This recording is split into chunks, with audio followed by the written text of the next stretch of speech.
Génesis 49. Y llamó Jacob a sus hijos y dijo: Juntaos y os declararé lo que os ha de acontecer en los días venideros. Entonces aquí vemos, Jacob ya está anciano, está en sus últimos momentos de vida. En el capítulo anterior vemos cómo bendijo a los hijos de José, Efraín y Manasés, que adoptó como suyos. Pero en este capítulo 49 vamos a ver cómo reúne a sus 12 hijos, los bendice, pero algo muy importante es que les va a declarar, les va a hablar no solamente una bendición, pero dentro de esa bendición hay palabra profética, o sea, les va a declarar lo que ha de suceder en el futuro, ¿sí? O en los postreros días, dice en el original, son los últimos días. De tal manera que no está declarando exactamente lo que le va a suceder a cada uno de sus hijos, sino a sus descendencias. Al avanzar en la palabra de Dios, nos vamos a dar cuenta que cada hijo llegó a constituir una tribu. O sea, sus hijos, sus nietos, sus descendientes se aumentaron de cada uno de sus hijos y cada uno era una tribu, y las 12 tribus formaban la nación de Israel. Entonces, repito, no quiere decir que lo que les está diciendo es en lo personal, sino a futuro, y al leer la Biblia podemos ir entendiendo algunas cosas que pudieron aplicarles a la hora de que va avanzando la Biblia y vemos cómo se desenvuelve cada tribu. Podemos ir relacionándolo con esta profecía, pero también hay elementos que todavía no se han cumplido, ¿no? Entonces vamos a pedirle a Dios que nos ayude a entender algo de este capítulo que no es fácil de entender, ¿no? Vamos a seguir. Juntaos y oíd, hijos de Jacob, y escuchad a vuestro padre Israel. O sea, une a sus hijos, a sus 12 hijos que formarán las 12 tribus, como esa nación unida, ¿no? que Dios quiere, hijos unidos que después serían una nación unida. Y les dice que pongan atención, y empieza con el primero que nació, el primogénito, empieza con Rubén, y dice: tú eres mi primogénito, o sea, fue el primero que nació, mi fortaleza, el principio de mi vigor. ¿Por qué? Porque fue su primer hijo. Cuando estaba en su mayor fuerza, tuvo a este hijo, el primero, principal en dignidad, principal en poder. Pero luego dice: impetuoso como las aguas, no serás el principal, por cuanto subiste al lecho de tu padre, entonces te envileciste subiendo a mi estrado. O sea, él era el primogénito, pero no tomó el lugar de preeminencia porque tuvo relaciones sexuales con la concubina de su padre, ¿no? Y es un pecado grave, y le llama impetuoso como las aguas. O sea, alguien que, de hecho, en el original es como inestable, ebullición, espuma, en el sentido de lujuria. O sea, que era una persona que tenía un carácter que no se podía dominar, no podía dominar sus bajos instintos, no podía controlar sus pasiones, sino que se encendía y no se controlaba, y por eso perdió preeminencia, ¿no? ¿Y qué podemos aprender? Podemos aprender que si no sabemos controlarnos, si no podemos controlarnos, si no nos enseña Dios a ejercitar el dominio propio, en un segundo, en un minuto, podemos perder nuestra reputación delante de Dios principalmente, y delante de la gente, y podemos perder muchísimas bendiciones y cosas en nuestra vida por un momento en que no supimos controlarnos. Eso es muy importante. Vamos a seguir. Simeón y Leví fueron los siguientes dos, o sea, está hablándole a sus 3 primeros hijos. Simeón y Leví son hermanos, armas de iniquidad, sus armas. O sea, está hablándoles a aquellos 2 hermanos que se enfurecieron tremendamente contra aquel joven de Siquem que deshonró a su hermana y que engañaron a le fueron a contar la historia de que querían unirse con ellos, no sé si se acuerdan, y que tenían que circuncidarse, y cuando estaban en el mayor dolor fueron y mataron a todos los hombres de Siquem. Entonces, a ellos dos les está diciendo armas de iniquidad, o sea, las armas las usaron para agredir, para matar, para violentar, no para defenderse, ¿no? Dios no está en contra de la defensa personal, pero no debemos ser personas que ejercemos violencia, y esa fue su forma de actuar. Dice, en su consejo no entre mi alma, ni mi espíritu se junte en su compañía, porque en su furor mataron hombres y en su temeridad desjarretaron toros. O sea, está diciendo Jacob, se está deslindando.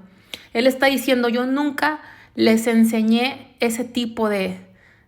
Y vemos que Jacob pudo tener muchos pecados, errores, pero nunca fue una persona violenta en ningún sentido. Lo vemos aún con su suegro, cómo lo veía él, cómo lo veían sus cuñados, y él trató de solucionar las cosas de una forma que no era violenta, ¿no? En lo absoluto. No, nunca fue confrontacional, nunca confrontó realmente violentamente. Entonces vemos que a veces puede haber padres que tienen una buena conducta en algo y les enseñan a sus hijos lo bueno, pero a veces no se puede controlar lo que los hijos hacen, y más cuando son adultos.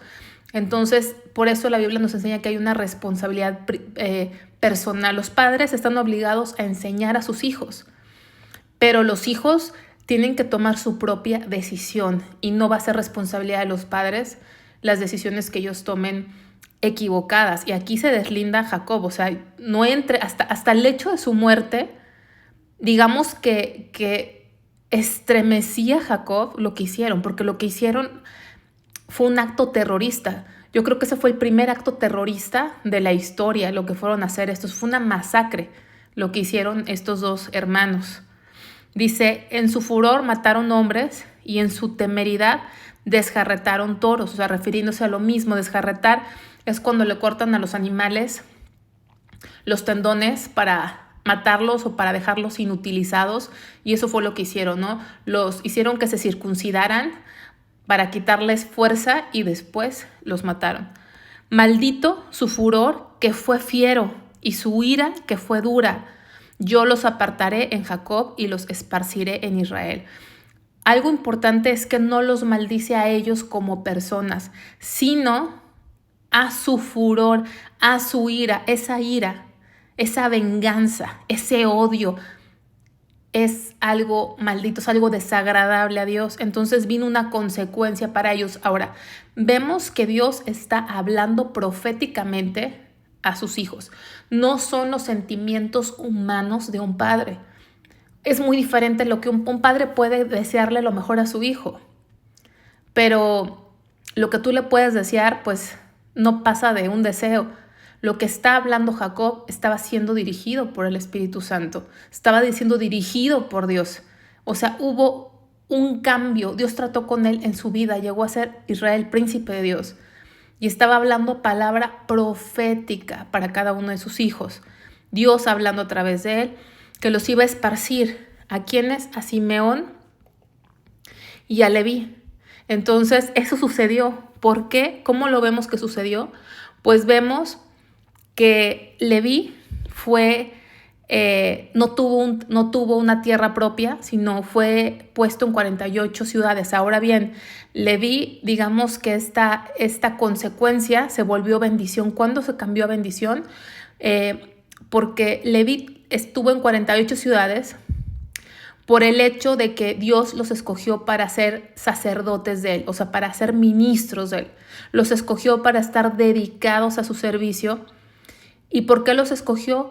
Porque cuando vamos a ver más adelante en el libro de Éxodo, cuando todas las tribus se pervierten, los únicos que se mantienen fieles a Dios es la tribu de Leví. Entonces, digamos que este castigo se vuelve bendición para ellos. Sin embargo, se cumple de alguna manera porque no tenían una tierra propia, sino que estuvieron separados en 48 ciudades. Ahora, Simeón, en el segundo censo, se hizo más adelante, en el libro de Números nos habla que hubo 2 censos, o sea, censos poblacionales, conteo. Simeón era la tribu más pequeña, también Leví, pero Simeón era las dos eran las más pequeñas, pero la más pequeña era Simeón. Entonces, también se cumple porque Simeón, su territorio estaba donde estaba Judá y fue prácticamente absorbida por Judá. O sea, de alguna forma esto que se iban a dispersar se cumple. No llegaron a ser Simeón, por ejemplo, una tribu fuerte con un gran territorio, no. Se vio siempre disminuida. Entonces, vemos que las consecuencias de nuestros actos, nuestros actos traen consecuencias, ¿no? Traen consecuencias. Y aunque Leví fue escogido para servir a Dios, como quiera estuvo disperso, que Dios usó eso para bien, ¿no? Dios lo convirtió en algo bueno, pero como quiera se cumplió que iba a ser esparcido. Ahora bien, Judá tiene la preeminencia. De Judá, de esta tribu, descendió el Mesías, descendió Jesús, Dios hecho hombre. Judá significa alabanza. Te alabarán tus hermanos. Tu mano en la cerviz de tus enemigos. O sea, le está dando esa superioridad, ese poder. Los hijos de tu padre se inclinarán a ti. O sea, está marcando una preeminencia, ¿sí? Una superioridad, alguien que está por encima. Cachorro de león, Judá, de la presa subiste, hijo mío, se encorvó, se echó como león, así como león viejo, ¿quién lo despertará? Entonces, está aquí hablando de león, cachorro de león, Judá. León sabemos que es regio, ¿no? Se le conoce como el rey de la selva. Así es Judá, o sea, es regio, es real. Está hablando de Jesús, que su personalidad es regia, es de rey, ¿sí? Es de rey, es regio. Así es Judá, cachorro de león, es regio, es el rey de la selva, es el que domina. De la presa subiste, hijo mío, se encorvó, se echó como león. Se encorvó es como un cachorro de león es alguien que está en toda su fuerza, en todo su potencial, ¿no? Pero luego se encorvó, o sea, se encorvó es más típico de un león viejo, como que se agacha. Pero lo hace porque no es un león violento que ande yendo a lastimar, por violentar, no. Sino que una vez que toma la presa por alguna razón se encorva, o sea, se agacha, se echa en paz, tranquilo, ¿sí? No hace guerra por el hecho de hacer guerra y violencia. No es violento sin razón. Guerrea cuando hay razón por qué guerrear. Ese es un buen punto, ¿sí? Así como león viejo, ¿quién lo despertará? O sea, él está tranquilo, está en paz. ¿Quién se atreverá a provocarlo? ¿No? Nadie. ¿Por qué? Porque es un animal con una fuerza tremenda y aún su rugido ahuyenta, aún su rugido hace estremecer a cualquiera que lo oye. No será quitado el cetro de Judá. Cetro habla de gobierno, de reinado. El que pone leyes, el que domina, no será quitado el cetro de Judá. Ni el legislador, o sea, el legislador es el que establece leyes, de entre sus pies, hasta que venga Silo. Y a él se congregarán los pueblos. Entonces, está hablando de que en esa tribu va a estar el gobierno, va a estar la ley. Y en esa tribu, efectivamente, comenzó a reinar el rey David. El rey David vino de la tribu de Judá en cumplimiento a esto. Y podemos ver que siguió dentro de la tribu de Judá hasta que nació el Salvador. Todo el tiempo que hubo rey a partir de David, todos vinieron de la tribu de Judá hasta que nació el Salvador. Vamos a Lucas 1:33.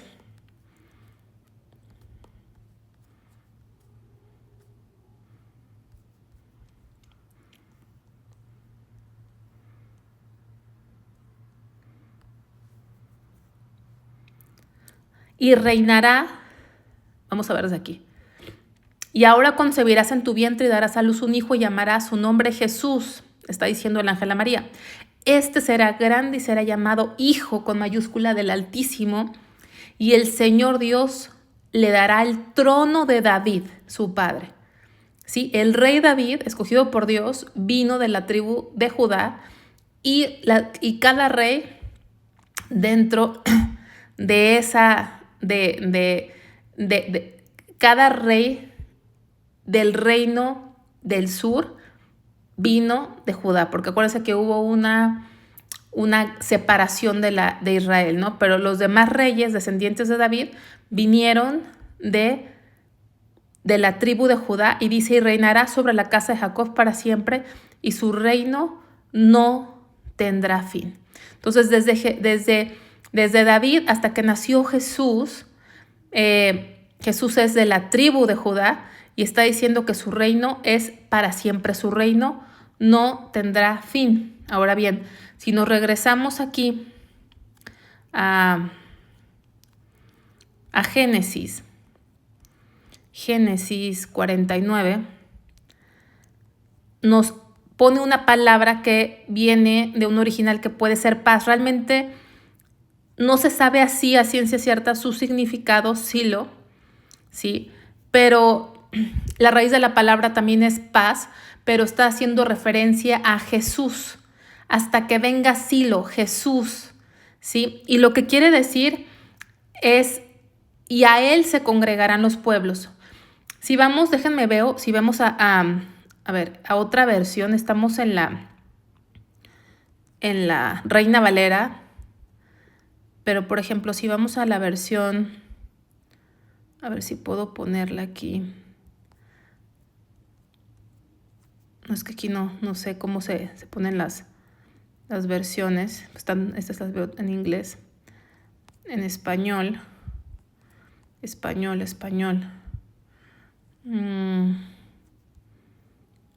Español. Por ejemplo, nueva versión internacional. En este versículo que dice, fíjense, aquí dice, el cetro no se aparta de Judá ni de entre sus pies el bastón de mando, o sea, el legislador, hasta que llegue el verdadero rey, quien merece obediencia a los pueblos. Aquí esta versión quita Silo. Silo es lo que se llama una transliteración, que es básicamente es una palabra hebrea que se pasa casi tal como es a la Biblia. Y digo casi tal como es porque obviamente el idioma hebreo no usa los caracteres que nosotros usamos en el alfabeto o en el abecedario, usa otros caracteres diferentes. Entonces pasan la palabra hebrea, pero obviamente adaptada a nuestro idioma. Y la Reina Valera la pasa tal cual es, lo que se llama transliteración, o sea, la pasa tal cual es en hebreo, Silo, pero en esta versión la sustituye por quien merece la obediencia de los pueblos. Entonces, algunos también dicen que aparte de Silo, que es paz, que hace referencia al Mesías, significa a quien pertenece. Aquí pone quien merece. O sea, está hablando de Jesús. Vamos a Ezequiel, espero darme a entender a lo que quiero llegar. Ezequiel 22, 27. O sea, es el príncipe de paz. Así como es cachorro de león, porque él es regio, porque él es valiente, porque le temen, porque es superior, porque domina, pero también es príncipe de paz, ¿sí? O sea, la lucha que él hace es una lucha que trae paz. Hay veces que aunque parezca ilógico, es cierto, hay que guerrear para que haya paz. A veces la guerra es necesaria para que realmente venga la paz. Y es la guerra que él hace, una guerra que trae paz. Entonces, aquí en Ezequiel 22, 27, a ver, estoy en Ezequiel 22.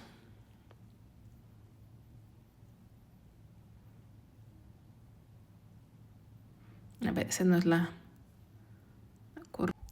Es 21, 27.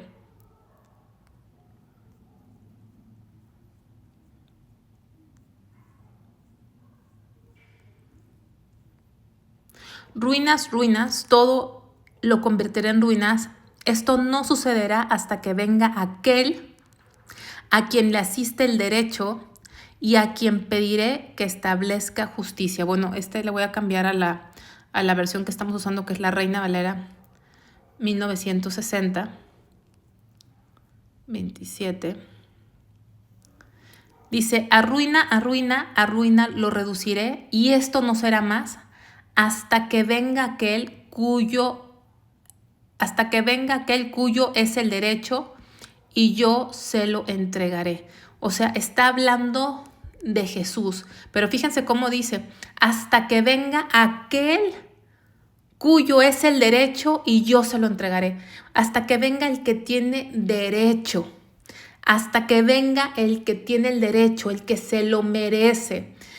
En otras palabras, Silo es al que se lo merece, al que tiene derecho, al que le pertenece, al príncipe de paz, al que le pertenece, al que tiene derecho. Perdón que lo repita, pero es bien importante. Es bien importante porque toda la Biblia habla de él. En el capítulo anterior hablamos de la herencia, la doble herencia que le tocaba al primogénito. Sin embargo, nunca vemos un capítulo donde veamos que se entrega esa herencia, ¿no? Alguna formalidad donde vemos que se da. ¿Por qué? Porque nos está llevando está apuntando a aquel al que tiene derecho a esa herencia, aquel que se lo merece, aquel a quien le pertenece el cetro. Entonces, volviendo aquí, cuando habla de Judá, obviamente tiene la preeminencia porque de ahí vino Jesús y está diciendo, no será quitado el cetro de Judá ni el legislador de entre sus pies. O sea, siempre a partir de David, el rey venía de Judá hasta que vino Jesús. Dice, hasta que venga Silo. ¿Cómo se cumplió?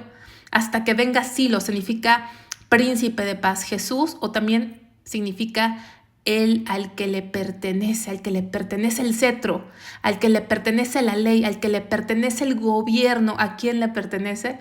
A Cristo, hasta que Él venga. Desde aquí estaba apuntando al que puede haber reyes, pero al único al que le pertenece realmente el gobierno es a Cristo, a Cristo. Y a Él se congregarán los pueblos, a Él.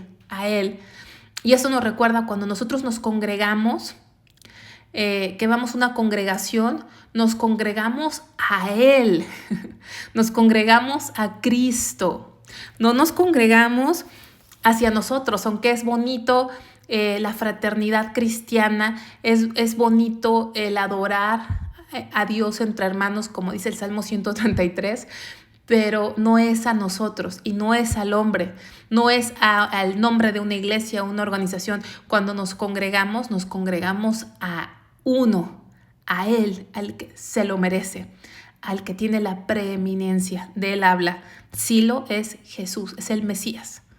Bueno, atando a la vid su pollino y a la cepa el hijo de su asna, lavó en el vino su vestido y en la sangre de uvas su manto, sus ojos rojos del vino y sus dientes blancos de leche. Aquí habla de vino y es tan vino abundante, en la sangre de las uvas su manto, ¿no? Habla de vino y habla de sus dientes blancos de leche, ¿sí? Vamos a Isaías.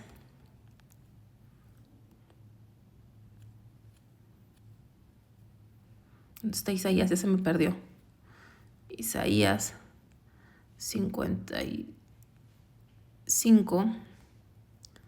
A todos los sedientos, venid a las aguas, y a los que no tienen dinero, venid, comprad y comed. Venid, comprad sin dinero, precio, vino y leche. ¿Por qué gastáis el dinero en lo que no es pan y vuestro trabajo en lo que no sacia? Oídme atentamente y comed del bien, y se deleitará vuestra alma con grosura. Está diciendo Dios a todos los sedientos espirituales, venid, comprad y comed, venid, comprad sin dinero y sin precio, ¿qué? Vino y leche. vino y leche. El vino habla del gozo del Espíritu Santo, porque el vino es algo que la gente usa como para relajarse, deleitarse. Y el vino, ¿no? Porque en otra parte de la Biblia dice que no nos embriaguemos de vino porque trae disolución, sino que seamos llenos del Espíritu Santo. Entonces habla de Cristo, ¿sí? Vino y leche. La Biblia habla de la leche como el alimento espiritual no adulterado, lo que le das a un bebé cuando nace para que se ponga fuerte y sano es leche. Entonces, vino y leche, ¿sí? O sea, habla de que hay refrigerio, hay alimento, hay nutrición para nuestro espíritu, para nuestro ser interior en Cristo, ¿sí? Cristo fue el que dijo, yo soy el pan de vida. Yo soy el pan de vida. Entonces, Él es nuestro alimento. Está hablando de Cristo. Judá, ahí en esa palabra profética de Jacob a su hijo Judá, está apuntando hacia Jesús. Vamos a regresar al 49.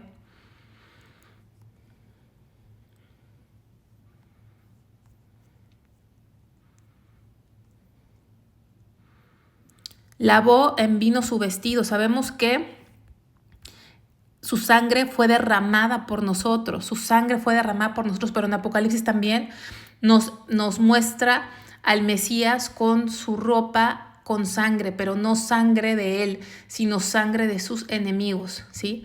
Porque primero, la primer venida del Señor, de Dios a esta tierra, como Jesús vino a redimirnos, vino a tomar nuestro lugar, pero va a venir un día que va a venir a poner a sus enemigos bajo sus pies.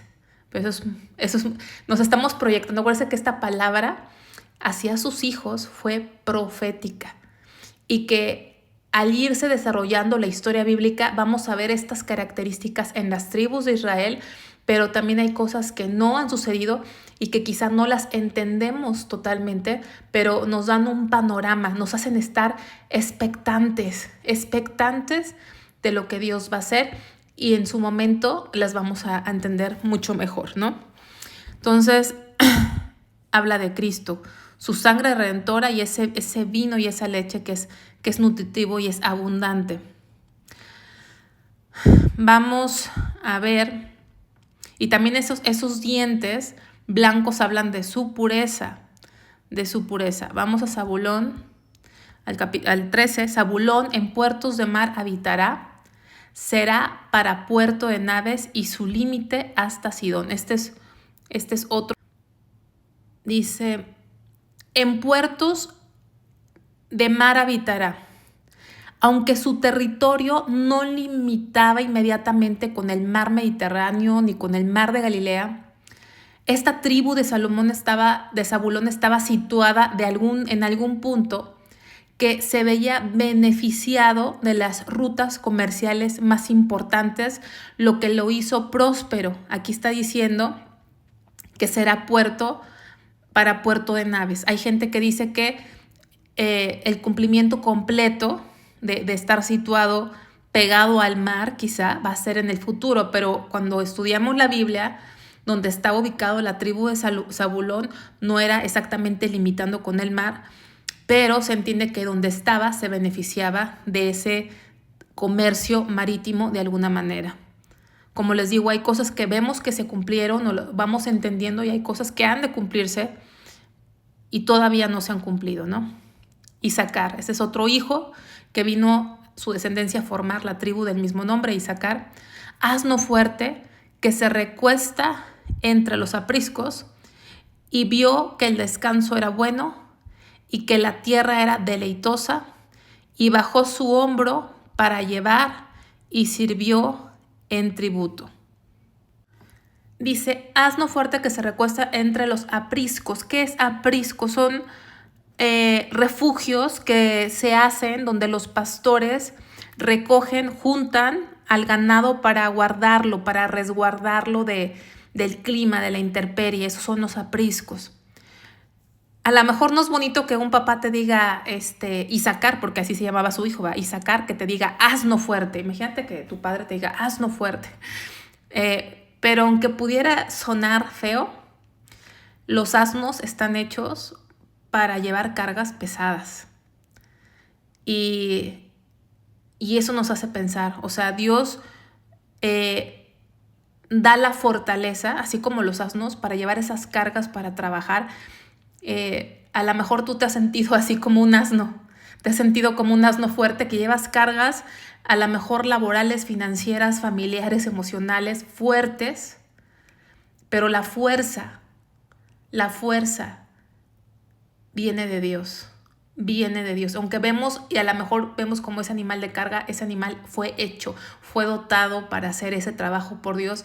Y Dios a Isaacar le dice, asno fuerte, o sea, te hice y te di la fuerza para llevar cargas fuertes, ¿no? Y se recuesta entre apriscos, o sea, ahí se recoge, a pesar de las cargas, se recuesta, está protegido.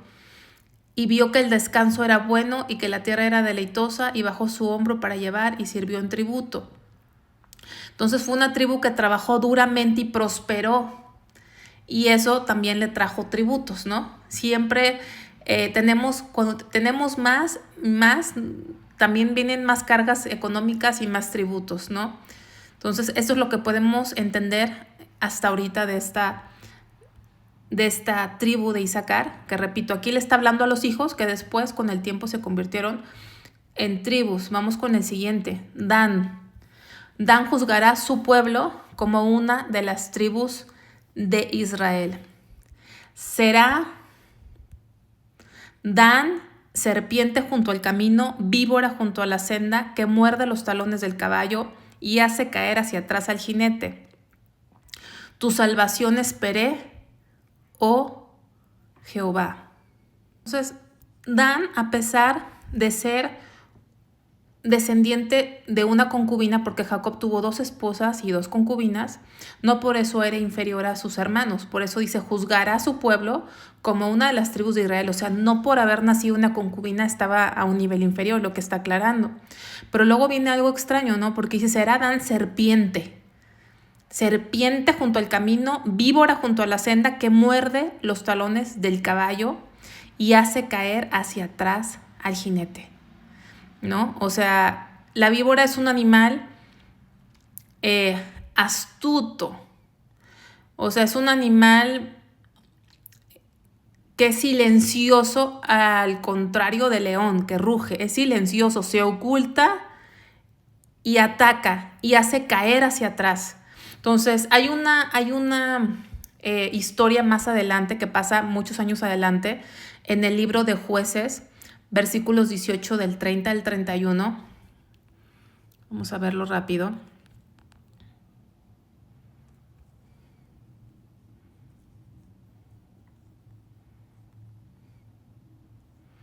Dice, los hijos de Dan levantaron para sí la imagen de Talla, y Jonatán, hijo de Gersón, hijo de Moisés, él y sus hijos fueron sacerdotes de la tribu de Dan hasta el día del cautiverio de la tierra.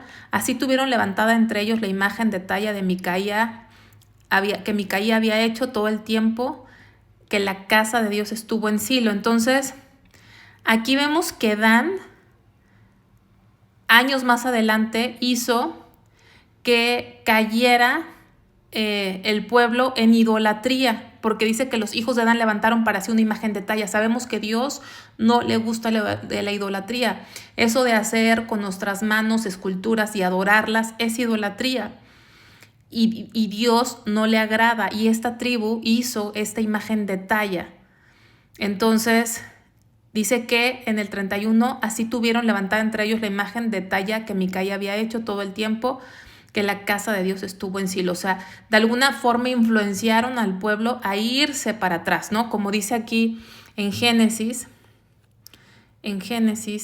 donde estamos, habla como esa serpiente que hace que el jinete se vaya hacia atrás. O sea, probablemente pudiéramos interpretar que hubo acciones en la tribu de Benjamín que hicieron caer, ¿sí? Que se metió ahí como serpiente, ¿sí? La serpiente se mete astuta, como cuando la serpiente tentó a Eva, astutamente, sigilosamente, con habilidad, se mete y seduce. ¿Y qué hizo? Que los jinetes, los que iban de guerra, los que iban avanzando, se fuesen hacia atrás. Y luego dice, tu salvación esperé, oh Jehová, ¿no? O sea, siempre Dios ha guardado un remanente. A pesar de que pudo haber pasado esto, dentro de esa tribu había un remanente que esperaba en la salvación de Dios. Puede ser una interpretación. Hay gente que conjuga esta cita con otros versículos. Por ejemplo, en primer libro de Crónicas, capítulo 2, del capítulo 2 al capítulo 8, se enlista la genealogía de las tribus y no se menciona a Dan. Y en Apocalipsis 7, del 3 al 8, también no se menciona a Dan. Entonces hay gente que dice que probablemente puede ser que el anticristo venga de esta tribu.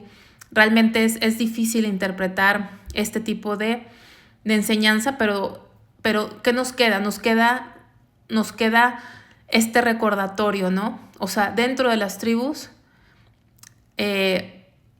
vemos que había una serpiente que mordía los talones del caballo, de los jinetes, ¿no?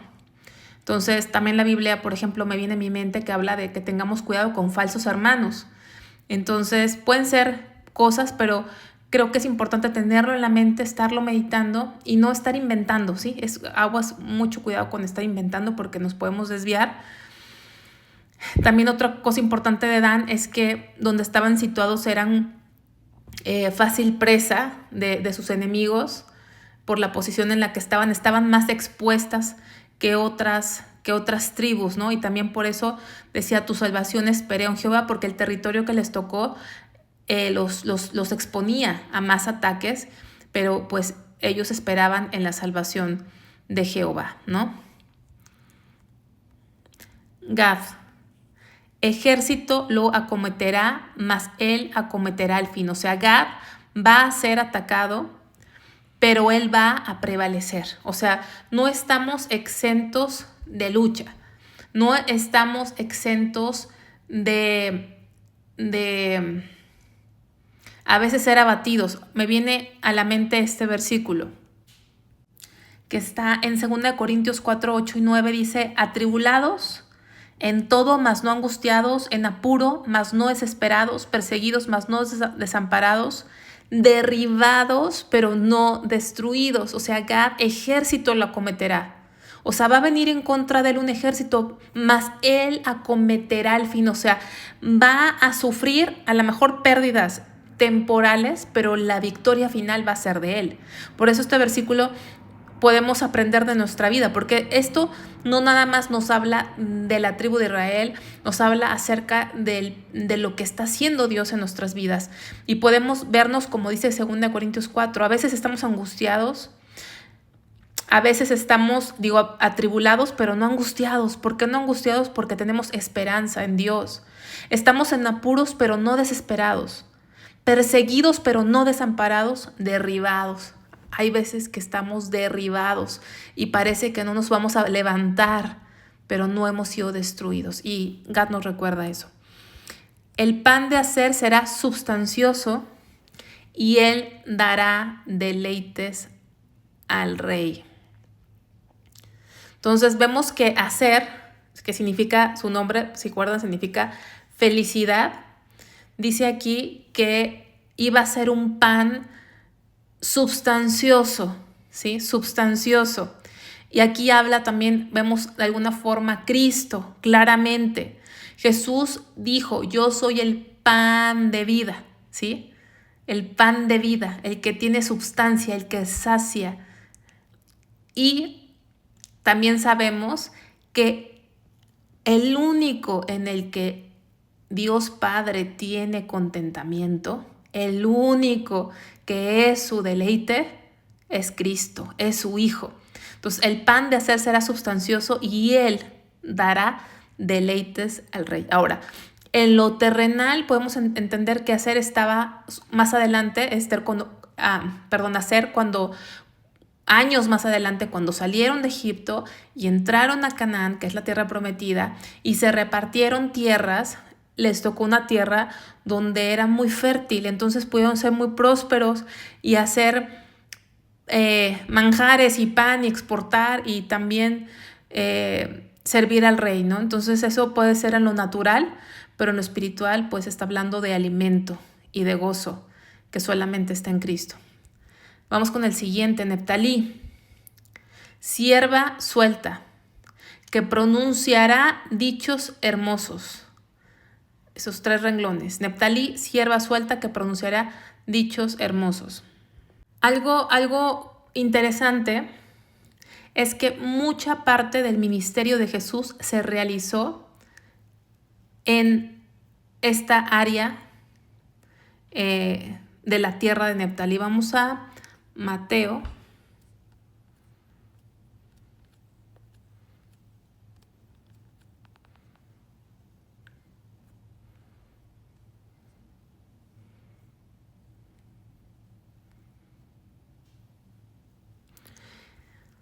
Desde el 12 dice, cuando Jesús oyó que Juan estaba preso, volvió a Galilea. Ese es el inicio del ministerio de Jesús. Dejando Nazaret, vino y habitó a Capernaum, ciudad marítima, en la región de Zabulón y de Neftalí. Estamos en Neftalí, ¿sí? Neftalí significa mi lucha.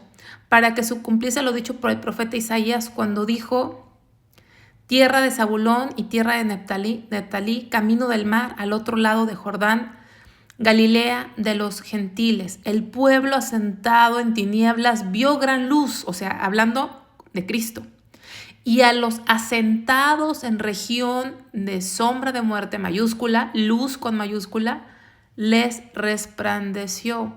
Desde entonces comenzó Jesús a predicar y a decir, arrepentíos porque el reino de los cielos es cercano. Entonces, gran parte del ministerio de Jesús fue en estas tierras, incluyendo las tierras donde estaba de Neftalí. De hecho, Nazaret, Jesús de Nazaret está situado en el territorio de Neftalí. ¿Sí? Qué interesante es esto. Vamos a regresar a Génesis. Génesis 49, donde estamos aquí con Neftalí. Sierva suelta que pronunciará dichos hermosos. Bueno, el ministerio de Jesús fue predicar y enseñar. No fue hacer otra cosa, sino predicar y enseñar. Y es a lo que Dios nos ha mandado. Hoy hacemos muchas cosas que no es lo que no se nos ha mandado hacer. Las queremos hacer porque pensamos que haciendo otras cosas vamos a atraer a la gente. Y es cierto. Haciendo muchas cosas podemos atraer a la gente, pero ¿a quién la traemos? La traemos a nosotros, la traemos a nuestra organización, pero no a Cristo. Porque el único que puede atraer a Cristo es Él mismo, es Dios mismo. Él es el único que puede atraernos hacia Él. Es el único. Entonces, lo que hacía Jesús era pronunciar dichos hermosos, ¿sí? Su palabra es hermosa, es como la miel que destila del panal. Y dice, Neftalí, sierva suelta. Vi una imagen de una sierva. Miren, esta es como una sierva. Fíjense cómo andan en las alturas, ¿sí? Las siervas o los siervos con C, no con S. Andan en las alturas. Son animales, pocos son los animales que son tan livianos y tienen esta pericia que pueden escalar montañas así de rocosas y de empinadas. Fíjense cómo están. Si yo estuviera ahí, o a lo mejor si tú estuvieras ahí, estaríamos asustados, con miedo, ¿no? Hay una palabra que se me olvidó cómo se llama cuando tienes temor a las alturas. Pero ellos andan ligeros. Y así está hablando Neftalí, sierva suelta que pronuncia dichos hermosos. O sea, esa habilidad de sierva o de siervo de andar en las alturas. Vamos a Salmos.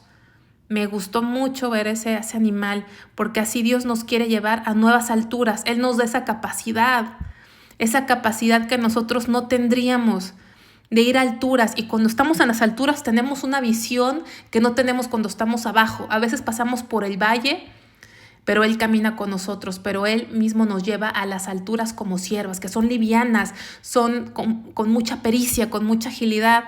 Y aquí Salmos nos habla más de estos animales, pero para enseñarnos algo en nuestra vida espiritual. Dice, quien adiestra mis manos para la batalla, Para empezar, es el 33, perdón. Quien hace mis pies como de siervas y me hace estar firme sobre mis alturas.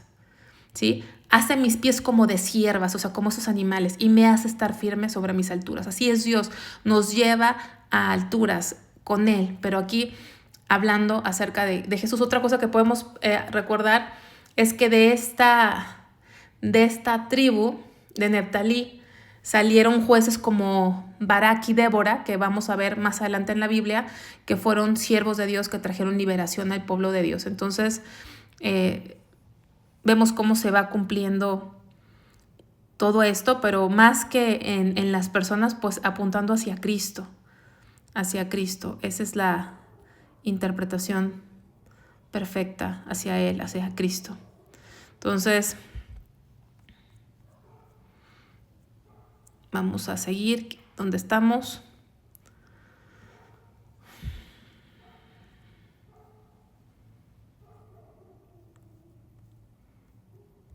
Luego viene a hablar de José. Rama fructífera es José, rama fructífera junto a una fuente cuyos vástagos se extienden sobre el muro. Le causaron amargura, le asetearon, le aborrecieron los arqueros, mas su arco se mantuvo poderoso y los brazos de sus manos se fortalecieron por las manos del fuerte Jacob, por el nombre del pastor con mayúscula, amén, la roca de Israel. Está hablando de José, rama fructífera, ¿sí? Junto a una fuente. Fructificó, se extendieron sus vástagos, fructificó en tierra de tribulación, ¿sí? Ahí es donde nos parece más ilógico, pero es ahí donde fructificamos. En tierra de aflicción, vamos a recordar que él mismo lo dijo en Génesis 41, 52.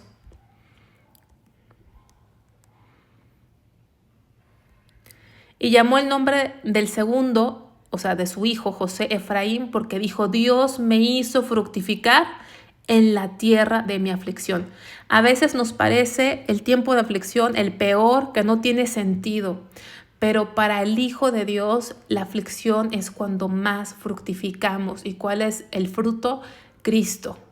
En la aflicción es cuando es quemado aquello que nos sirve para que crezca aquel que necesita crecer. Fructificamos en la aflicción. Charles Spurgeon decía que la mejor escuela es la escuela del sufrimiento. No hay biblioteca que se pueda comparar a la escuela del sufrimiento. Ahí Dios hizo fructificar a José, y aquí lo está diciendo Dios a través de Job, su padre.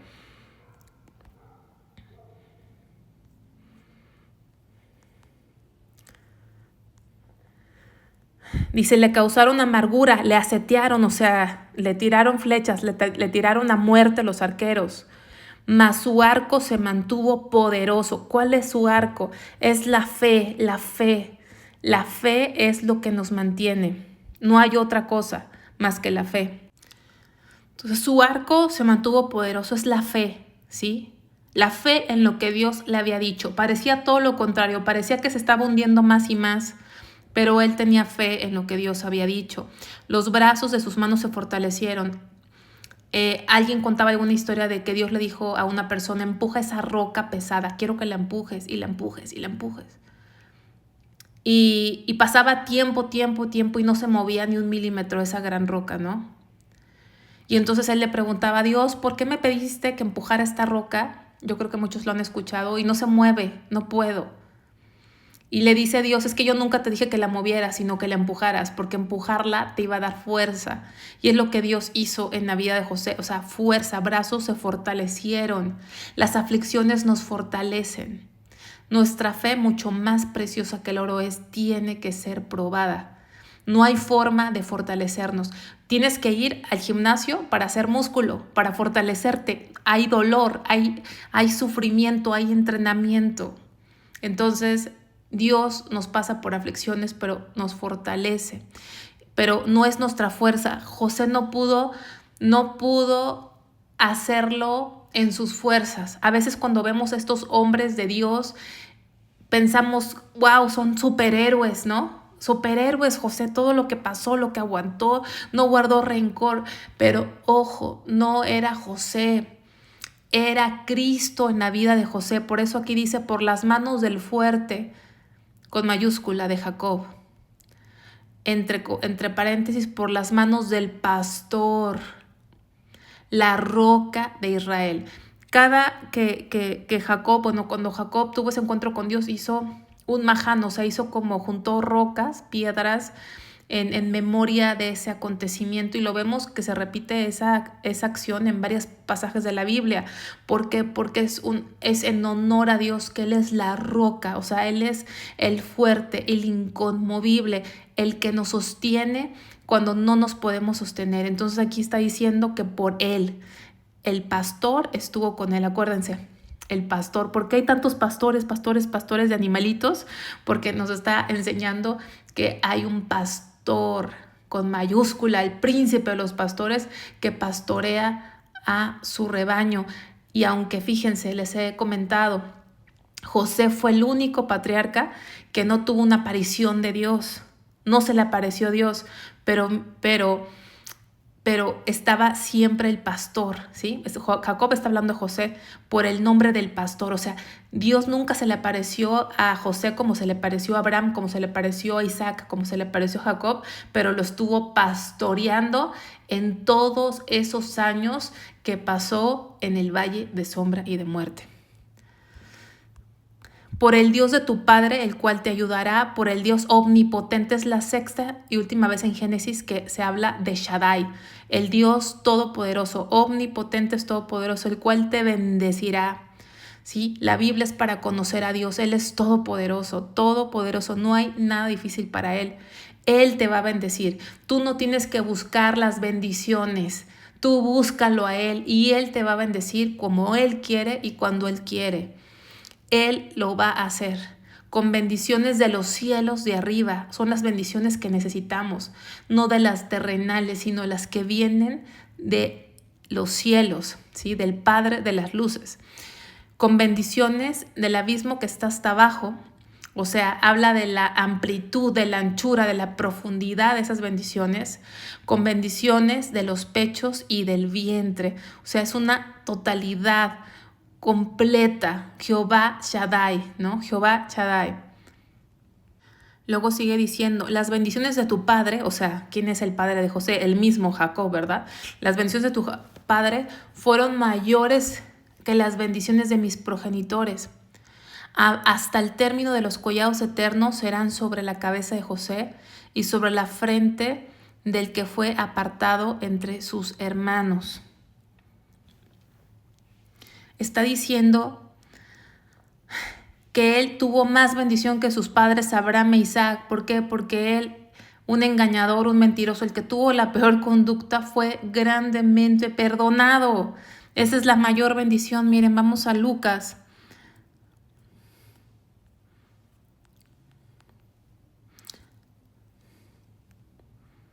Lucas 7, 47.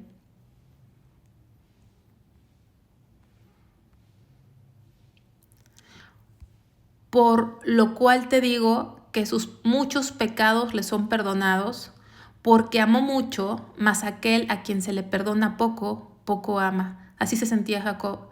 Reconocía que muchos pecados le habían sido perdonados.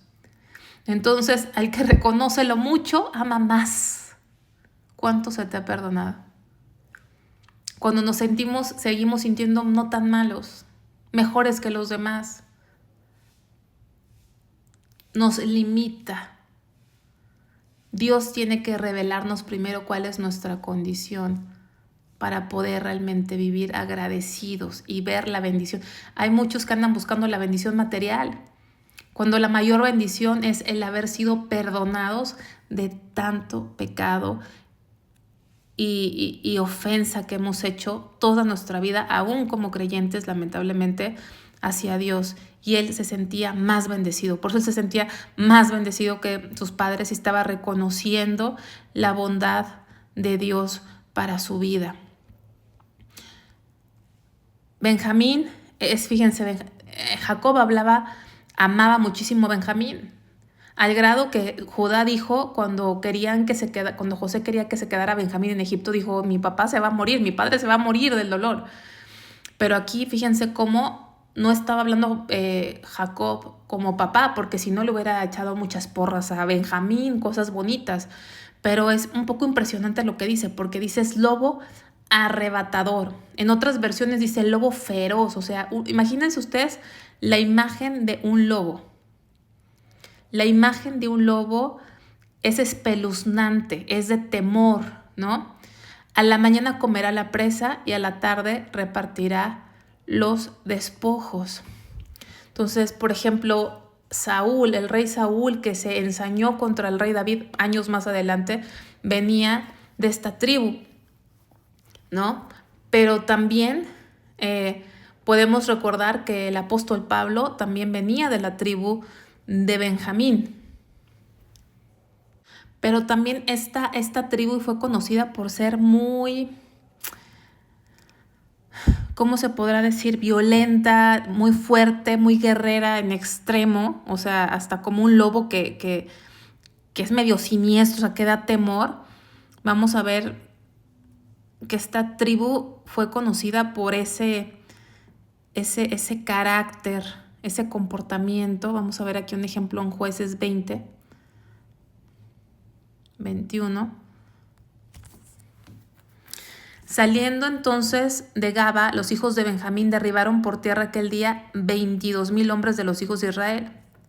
Mas reanimándose el pueblo, los varones de Israel volvieron a ordenar la batalla en el mismo lugar donde la habían ordenado el primer día.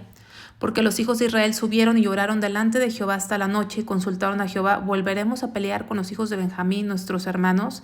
Y Jehová respondió, subid contra ellos. Por lo cual se acercaron los hijos de Israel contra los hijos de Benjamín el segundo día. Y aquel segundo día, saliendo Benjamín de Gaba, contra ellos derribaron por tierra otros 18,000 hombres de los hijos de Israel, todos los cuales sacaban la espada. Entonces era una tribu que tenía esta reputación como de ser feroces, ¿no? Tenían esa reputación.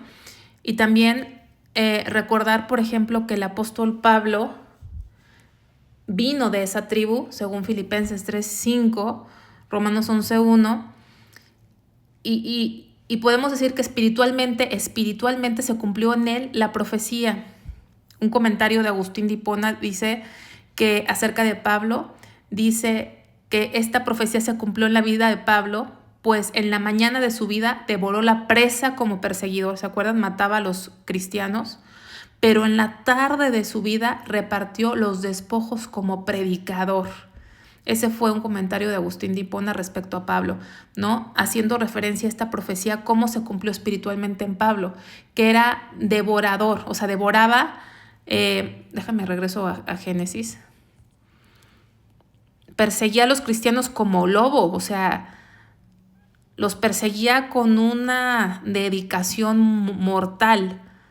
Pablo a los cristianos al principio de su vida. Benjamín es como lobo arrebatador a la mañana, o sea, al principio de su vida, comerá la presa y en la tarde repartirá los despojos. O sea, en la segunda parte de su vida, en la parte tarde de su vida, como predicador, repartía despojos. O sea, hablaba Dios tremendamente a través de él, Pablo, que vino de la tribu de Benjamín.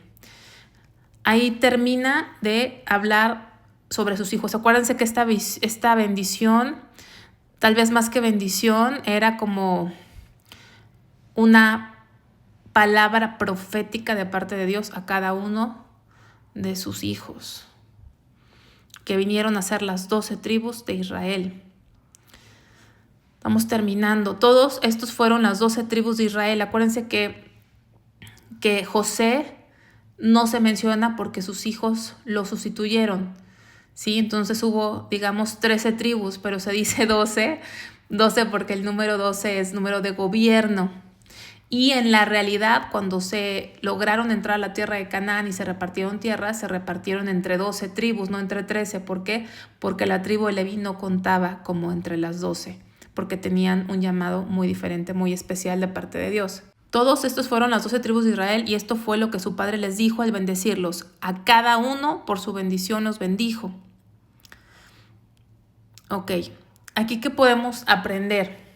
Dice, a cada uno por su bendición les bendijo. Algo que podemos aplicar para nuestra vida como iglesia de Cristo es que cada uno de estos hijos o de estas tribus tenía ciertas características, ¿sí? O sea, unos eran como, podríamos aplicarlo, sabemos que es hacia Cristo, pero podemos aplicar que uno era prudente, tal vez, tranquilo, astuto, silencioso como una serpiente.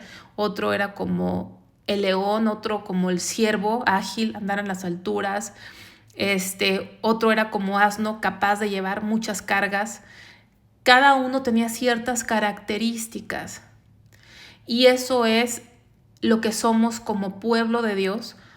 Todos tenemos diferentes dones, dice la Biblia. Tenemos diferentes llamados.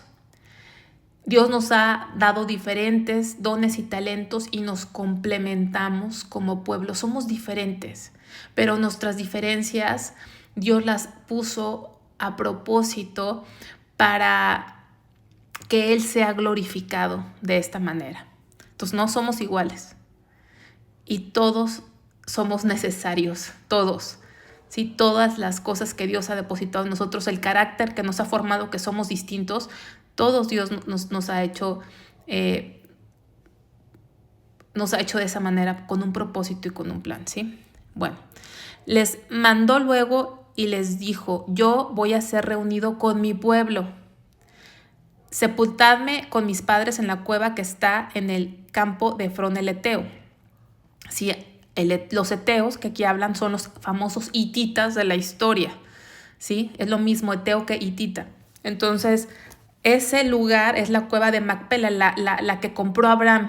Digamos que Abraham compró esa cueva de Macpela, ese terreno en Canaán, también en fe de que Dios les iba a entregar esa tierra. Entonces, vuelve a decir, ya se los había pedido, que lo enterraran ahí, porque en un acto de fe de que Dios los iba a llevar a esa tierra. Estaban ahora en Egipto, pero en el tiempo de Dios iban a poseer esa tierra de Canaán. Y aunque en el Antiguo Testamento no se nos da mucha visibilidad, mucha revelación acerca de lo que pasa después de la muerte, Él sabía que después de la muerte había vida. Vida para todos aquellos hombres y mujeres fieles a Dios, porque dice, voy a ser reunido con mi pueblo. No dice, voy a ser reunido con toda la gente, donde van todos, no, con mi pueblo, o sea, con aquellos que son su pueblo. Sí, su pueblo quiere decir que son parte de esa descendencia piadosa, de ese pueblo escogido por Dios, de esos hombres y mujeres fieles a Dios, temerosos de Dios, que pusieron su fe en el Salvador prometido, aquel que se prometió en Génesis 3:15. Entonces iba a ser reunido con sus padres en la cueva que está en el campo de Macpela, al oriente de Manre, en la tierra de Canaán, la cual compró Abraham con el mismo campo de Efrón el Eteo para heredad de sepultura. Allí sepultaron a Abraham y a Sara su mujer, allí sepultaron a Isaac y a Rebeca su mujer, allí también sepulté yo a Lea. La compra del campo y de la cueva que está en él de los hijos de Et, o sea, de los hititas, que esos son muy famosos en la historia. Cuando acabó Jacob de dar mandamientos a sus hijos, encogió sus pies en la cama y expiró y fue reunido con sus padres. Entonces, encogió sus pies. Cuando tú te estás acostando y te acomodas así rico, encoges tus pies, te haces así como bolita rico, no sé cómo duermas tú, así él se acomodó. Se acomodó para irse con sus padres, es decir, ser reunido con sus padres donde estaba Abraham, donde estaba Isaac, en la presencia de Dios, pero se acomodó tranquilamente, sin ansiedad ni temor de lo que vendría, porque sabía que iba a ser reunido en la presencia de Dios.